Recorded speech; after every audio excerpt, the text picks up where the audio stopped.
আপনি কি জানেন জাহান্নামের সর্বনিম্ন স্তরটাই এত ভয়ঙ্কর যেখানে মানুষ বাঁচতেও চায় না, মরতেও পারে না। হাবিয়া হলো জাহান্নামের সেই সর্বনিম্ন স্তর। এই ভিডিওটা শেষ না করলে হয়তো আজ আপনি একটি ভয়ঙ্কর সত্য মিস করবেন। হাদিসে বর্ণিত আছে, জাহান্নামের সর্বনিম্ন স্তরে থাকা ব্যক্তির পায়ে পরানো হবে আগুনের জুতা।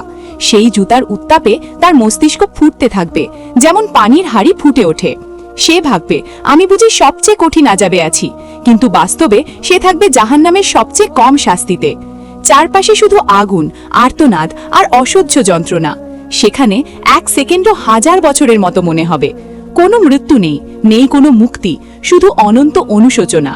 এটা যদি সর্বনিম্ন স্তর হয়, তাহলে উপরের স্তরগুলো কেমন হবে ভেবে দেখেছেন? এই ভিডিও আপনাকে ভাবিয়ে তুললে কমেন্টে লিখুন, আল্লাহ আমাদের হেফাজত করুন, এবং এমন আরো বাস্তব স্মরণ করিয়ে দেওয়া ভিডিও পেতে এখনই সাবস্ক্রাইব করুন।